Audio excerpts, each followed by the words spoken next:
충격적인 사건이 벌어졌습니다. MIT 언어학 교수가 전 세계 학자들 앞에서 공개적으로 한국어를 폄하했습니다. 그러나 그로부터 2달 뒤 그 교수는 눈물을 흘리며 한국어로 이렇게 말했죠. 말끝에 마음이 담겨 있었어요. 대체 그 사이에 무슨 일이 있었던 걸까요? 그리고 이 여정 끝에서 그는 믿기 힘든 한국과 너무 닮은 민족을 만나게 됩니다. 이야기에 앞서 구독과 좋아요, 댓글은 정성스런 영상 제작에 큰 힘이 됩니다. 그럼 영상 시작하겠습니다. 저는 제이든 밀러, MIT 언어학과 교수로 20년 넘게 언어의 구조와 논리를 연구해왔습니다. 언어란 체계적인 규칙과 명확한 구조의 산물이라 믿었죠. 그 신념은 제 연구의 근간이었습니다. 아침 햇살이 연구실 창문을 통해 들어올 때마다 저는 언어의 구조적 아름다움에 감탄했습니다. 하지만 그 햇살처럼 따뜻했던 결혼 생활은 3년 전 막을 내렸어요. 한국계 아내와의 이혼 후 저는 한국어에 대해 냉소적인 시선을 갖게 됐습니다.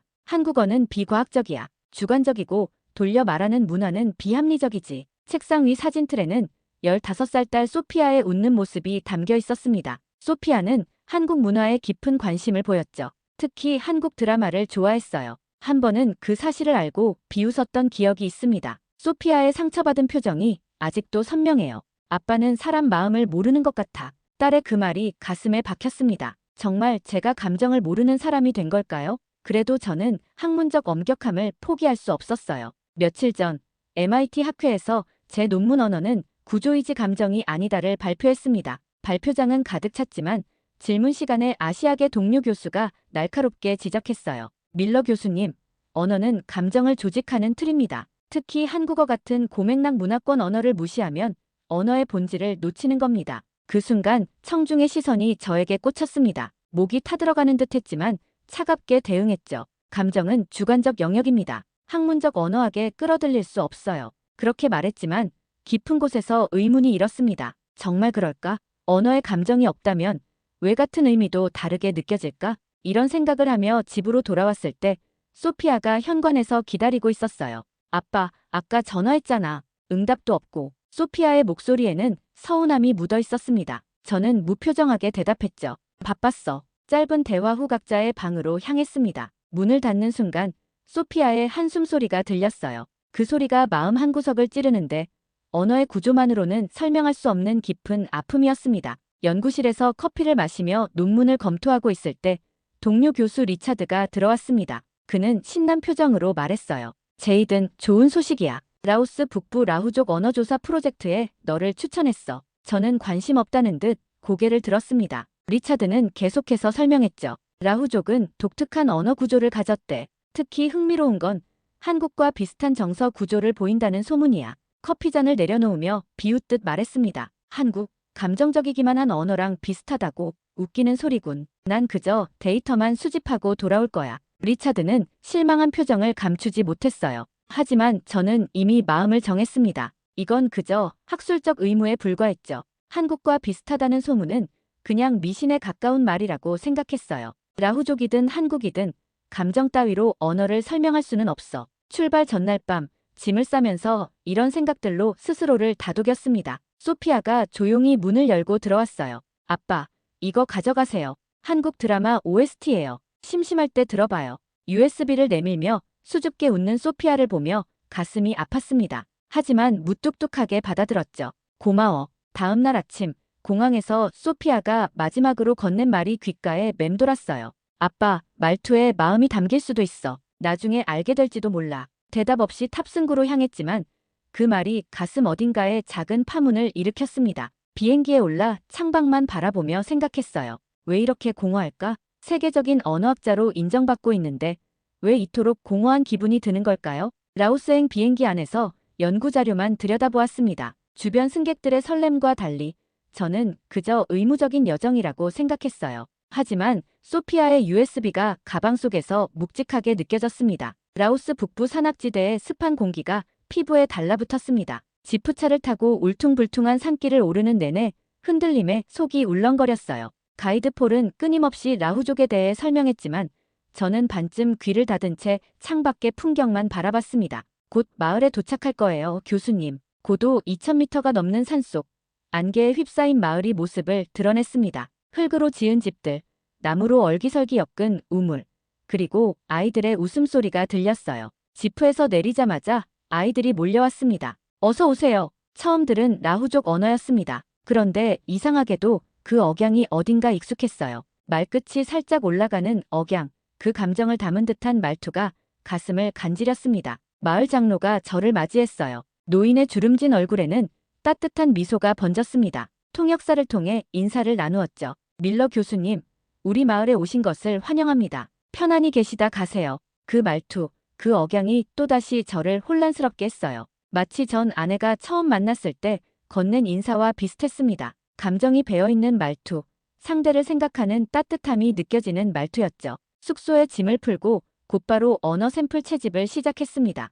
녹음기를 들고 마을을 돌아다니며 대화를 기록했어요. 처음에는 기계적으로 작업했지만 점점 그들의 대화에 귀를 기울이게 됐습니다. 특히 아이들의 말투에서 이상한 감정을 느꼈어요. 라후족 아이들은 이름을 부를 때 특유의 억양으로 부르는데 그 소리가 마음을 따뜻하게 했습니다. 학술적 호기심이 일어났어요. 좁은 다리를 건너다 발을 헛디뎠을 때 한 아이가 손을 내밀며 말했습니다. 선생님, 조심히 걸으세요. 그 목소리의 떨림, 걱정하는 말투가 전 아내의 한국말 억양과 너무 닮아 있었어요. 순간 가슴이 철렁했습니다. 이건 단순한 우연일까? 학자로서의 호기심이 깨어났어요. 저녁에는 마을 사람들과 함께 식사했습니다. 찰밥, 된장과 유사한 발효식품, 그리고 함께 나눠 먹는 방식까지 모든 것이 너무 익숙했어요. 이건 너무 한국적인데 혼란스러운 마음으로 첫날을 마쳤습니다. 학문적 판단과 감정 사이에서 갈등하면서요. 잠들기 전 소피아가 준 USB를 꺼내 들었어요.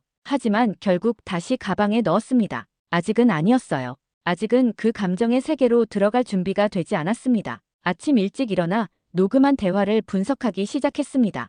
헤드폰을 끼고 라후족의 대화를 들으며 특이한 패턴을 발견했어요. 그들은 문장 끝에 특별한 어미를 붙였습니다. 야, 나 같은 감정 어미였죠. 특히 이름을 부를 때 높낮이로 친밀감을 조절하는 것 같았어요. 연구 노트에 열심히 기록하던 중 작은 그림자가 드리워졌습니다. 고개를 들어보니 어제 만난 아이였어요. 선생님, 아침 먹었어요? 그런데 놀라운 건 제 이름을 부르는 방식이었습니다. 제이드냐, 이거 드세요. 작은 바구니에 담긴 과일을 건네며 아이가 말했어요. 제이드냐라는 호칭이 귓가에 맴돌았습니다. 그 부드러운 억양, 따뜻함이 담긴 말투에 갑자기 울컥하는 감정이 올라왔어요. 왜 이렇게 울컥하지? 단순한 이름 부름인데 이상한 기분으로 마을을 걸었습니다. 통역사가 옆에서 설명했어요. 교수님, 여기선 감정은 말투에 담겨요. 마음은 말로 표현하는 게 아니라 소리로 표현하니까요. 그 말이 제 마음에 파문을 일으켰습니다. 소리로 감정을 표현한다.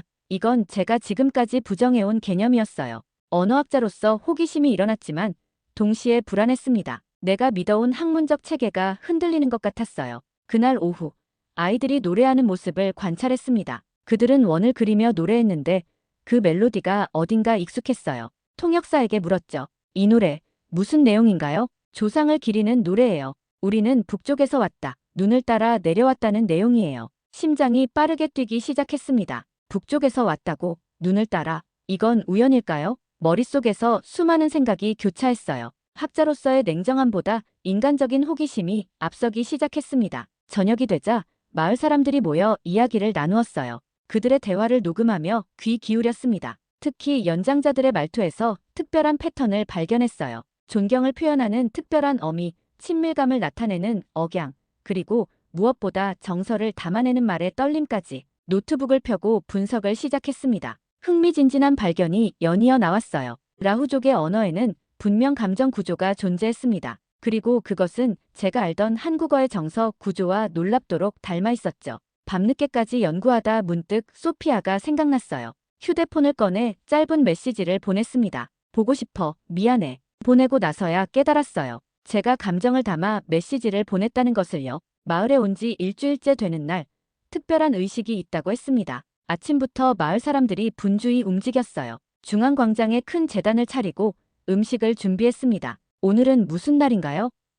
통역사에게 물었어요. 조상을 기리는 날이에요. 1년에 2번, 봄과 가을에 열리는 중요한 의식이죠. 광장 한가운데에 놓인 제단을 바라보았습니다. 돼지머리, 찰밥, 과일, 그리고 사람들이 절하는 방식까지 충격적이었어요. 마치 한국의 제사와 흡사했습니다. 이건 한국의 제사와 똑같은데 통역사도 놀란 표정을 지었어요. 저는 녹음기와 카메라를 꺼내 모든 것을 기록했습니다. 학자로서의 본능이었죠. 하지만 동시에 가슴 깊은 곳에서 이상한 감정이 올라왔어요. 마치 오래된 기억이 깨어나는 듯한 느낌이었습니다. 의식이 시작되고 장로들이 특별한 노래를 부르기 시작했어요. 그 멜로디가 가슴을 울렸습니다. 어디서 들어본 듯한 아주 오래된 기억 속의 선율 같았죠. 그때 아이들이 두 줄로 손을 마주치며 노래하는 모습이 눈에 들어왔습니다. 그 리듬, 그 동작이 널뛰기 놀이와 똑같았어요. 이건 그냥 우연인가? 머릿속에서 수많은 의문이 일었습니다. 가슴은 뛰고 손은 떨렸어요.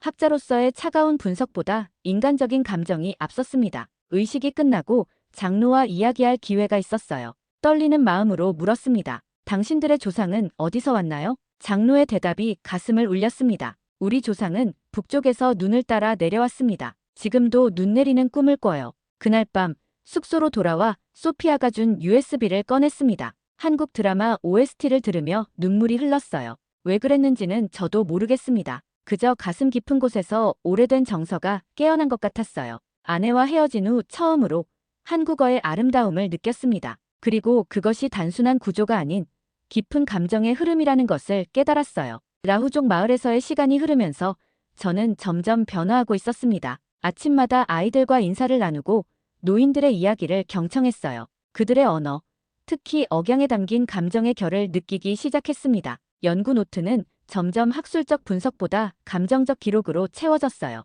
라후족이 이름을 부를 때의 따뜻함, 안부를 물을 때의 진심, 그리고 슬픔을 나눌 때의 깊은 공감까지 모든 것이 소리로, 억양으로 표현됐습니다. 제이드냐, 밥 먹었어? 마을 아이들이 제 이름을 부를 때마다 가슴이 따뜻해졌어요. 처음엔 어색했지만 이제는 그 호칭이 편안했습니다. 어느 날 아침 소피아에게 음성 메시지를 보내며 스스로도 놀랐어요. 소피아야, 아빠가 많이 보고 싶다. 미안해. 메시지를 들어보니 제 목소리가 달라져 있었습니다. 더 부드럽고 감정이 담겨 있었어요. 학자로서의 차가움보다 아버지로서의 따뜻함이 느껴졌죠. 그날 오후 한 여성 주민이 다가와 말했습니다. 당신 목소리가 처음보다 부드러워졌어요. 이제 마음이 보여요. 그 말에 가슴이 떨렸어요. 정말 제 목소리가 바뀐 걸까요? 감정이 목소리로 나타나고 있는 걸까요? 저녁에는 노트북으로 한국어 다큐멘터리를 찾아봤습니다. 특히 할머니들의 말투에 집중했어요. 그리고 충격적인 발견을 했습니다. 한국 시골 할머니의 말투와 라후족 노인의 말투가 놀랍도록 비슷했어요. 이건 라후족과 똑같아. 무릎을 치며 소리쳤습니다. 이건 단순한 우연이 아니었어요. 두 언어 사이에는 분명 연결고리가 있었습니다. 특히 감정을 표현하는 방식, 말끝에 실리는 정서의 흐름이 놀랍도록 닮아 있었죠. 밤늦게까지 자료를 분석하며 새로운 논문의 틀을 잡았습니다. 라후족과 한국어의 정서적 공명 마이너스 이 제목이 머릿속에 떠올랐어요. 이제 저는 언어가 단순한 구조가 아닌 감정의 흐름이라는 것을 인정할 준비가 되어 있었습니다. 소피아에게 또 다른 메시지를 보냈어요. 아빠가 많이 변했어. 돌아가면 함께 한국 음식 먹자. 보내고 나서 깨달았습니다. 제가 딸에게 먼저 제안한 건 처음이었어요. 그리고 그것이 얼마나 자연스러웠는지도 놀라웠습니다. 라후족의 언어가, 아니, 그들의 감정이 저를 변화시키고 있었어요. 2달간의 라후족 마을 체류를 마치고 MIT로 돌아왔습니다. 공항에서 소피아가 저를 기다리고 있었어요. 딸을 보는 순간 뭉클한 감정이 올라왔습니다. 소피아야, 많이 보고 싶었어. 말끝에 감정을 담아 이야기했고 소피아는 놀란 표정을 지었어요. 아빠의 말투가 달라졌다는 걸 금방 알아챘나 봅니다. 집으로 가는 길에 라후족에서의 경험을 이야기했어요. 특히 그들의 말투와 한국어의 유사성에 대해서요. 정말, 그럼 우리 할머니랑 비슷하다는 거야? 소피아의 눈이 반짝였습니다. 고개를 끄덕이며 웃었어요. 이제는 딸의 한국 문화에 대한 관심을 이해할 수 있었습니다. 그것은 단순한 취향이 아닌 깊은 정서적 연결이었죠. 일주일 후 MIT 학회에서 새로운 연구 결과를 발표했습니다. 강당은 사람들로 가득 찼어요. 제 발표 주제는 라후족과 한국어의 정서적 공명이었습니다. 영상 자료, 말투 비교, 억양 구조 도표를 보여주며 설명했어요. 언어는 단순한 구조가 아닙니다. 그것은 감정의 흐름이며 문화의 핵심입니다. 발표 중 한 가지 충격적인 사실을 공개했습니다. 라후족의 DNA 검사 결과 그들이 몽골리안 인종과 유전적 연관성이 높다는 사실이었어요. 그리고 한국인 역시 같은 유전적 뿌리를 공유하고 있다는 점까지. 라후족과 한국의 유사성은 단순한 우연이 아닙니다. 그것은 오래된 역사적, 문화적 연결의 증거입니다. 발표가 끝나고 질문 시간에 한 한국계 학생이 일어났어요. 눈가에 눈물이 맺혀 있었습니다. 교수님, 처음으로 저희 할머니 말투가 학문적으로 인정받은 것 같아요. 우리가 소중히 여기지 않았던 일상의 문화가 이렇게 깊은 의미를 가진 줄 몰랐어요. 가슴이 뭉클했습니다. 학자로서의 성취감보다 더 큰 감동이었어요. 한국어가 가진 깊은 정서적 구조를 이제야 이해할 수 있었습니다. 발표 후 많은 동료들이 축하해 주었어요. 특히 전에 제 논문을 비판했던 아시아계 교수가 다가와 말했습니다. 밀러 교수님, 정말 놀라운 발견이에요. 언어학의 새로운 시각을 제시했습니다. 고개를 숙여 인사하며 대답했어요. 아닙니다. 제가 오히려 더 많이 배웠습니다. 그날 밤 연구실에서 늦게까지 자료를 정리하며 생각했습니다. 제가 평생 믿어온 언어학적 패러다임이 완전히 바뀌었어요. 언어는 단순한 구조가 아니라 세대를 잇는 감정의 다리였습니다. 연구 결과가 학계에 큰 반향을 일으켰습니다. 많은 언어학자들이 라후족과 한국어의 연관성에 관심을 보였어요. 저는 매일 새로운 자료를 분석하고 후속 연구를 준비했습니다. 어느 날 소피아가 제 연구실을 찾아왔어요. 반가운 얼굴로 말했죠. 아빠, 오늘 저녁에 같이 먹자고 했잖아요. 잊었어요? 저는 멋쩍게 웃으며 고개를 끄덕였습니다. 논문에 빠져 약속을 잊고 있었어요. 소피아는 한국 가정식 식당을 예약했다고 했습니다. 할머니가 좋아하셨던 음식이래요. 가봐요, 아빠. 식당에 들어서자 익숙한 향기가 코끝을 스쳤습니다. 된장찌개, 김치, 그리고 여러 반찬들이 테이블을 가득 채웠어요. 한국인 직원이 우리를 맞이했습니다. 안녕하세요. 맛있게 드세요. 그 순간 저는 깊은 깨달음을 얻었습니다. 직원의 말투, 그 억양에 담긴 따뜻함이 라후족 마을에서 느꼈던 것과 똑같았어요. 라후족과 한국의 정서가 하나로 연결되는 순간이었습니다. 소피아는 행복한 표정으로 음식을 설명했어요. 그녀가 한국 문화에 대해 이야기할 때의 열정을 이제야 이해할 수 있었습니다. 그것은 단순한 호기심이 아니라 깊은 정서적 연결이었죠. 식사를 마치고 집으로 돌아가는 길에 용기를 내어 말했습니다. 소피아야, 사랑해요. 한국어로 조심스럽게 말했어요. 소피아가 놀라며 웃었습니다. 아빠, 한국어를 배우고 있어요? 고개를 끄덕였습니다. 라후족 연구 이후 한국어를 배우기 시작했다고 말했어요. 소피아의 눈에 눈물이 맺혔습니다. 진짜 달라졌네요. 말끝에 감정이 담겨 있어요. 그날 밤 연구실에서 마지막 논문을 마무리했습니다. 결론 부분에 이렇게 썼어요. 말이란 단순한 소리가 아니라 세대를 잇는 감정의 다리입니다. 그리고 한국은 그 감정을 가장 따뜻하게 건네는 나라였습니다. 책상 위에는 라후족 마을에서 받은 작은 목각 인형이 놓여 있었어요. 인형 옆에는 소피아와 찍은 새 사진이 있었습니다. 두 가지 모두 제 인생에서 가장 소중한 발견이었죠. 창밖으로 별이 빛나는 밤하늘을 바라보았습니다. 이제 저는 언어 속에 흐르는 감정의 세계를 이해했어요. 그리고 그것이 인간을 이해하는 가장 중요한 열쇠라는 것도요. 한국어, 아니 우리 모두의 언어에는 정이 있다. 소리내어 말하며 웃었습니다. 언어학자로서 그리고 한 인간으로서 저는 마침내 완전해진 느낌이었어요. 이제 제 연구는 새로운 방향으로 나아갈 것입니다. 구조가 아닌 감정으로, 논리가 아닌 정으로 가득 찬 언어의 세계로요. 여러분, MIT 교수조차 무시했던 한국어의 말끝에서 전 세계가 놀란 감정의 언어, 정을 발견했습니다. 이건 단순한 언어의 구조가 아니라 세대를 잇는 감정의 유산이었습니다. 한국어, 그 속엔 사람이 있고 배려가 있고 공감이 있습니다. 이 이야기가 여러분께도 작지만 진한 감동으로 남았길 바랍니다. 그리고 여러분은 어떻게 느끼셨나요? 댓글로 여러분의 생각도 꼭 나눠주세요. 좋아요와 구독, 알림 설정은 더 많은 이야기를 전할 수 있게 하는 큰 힘이 됩니다.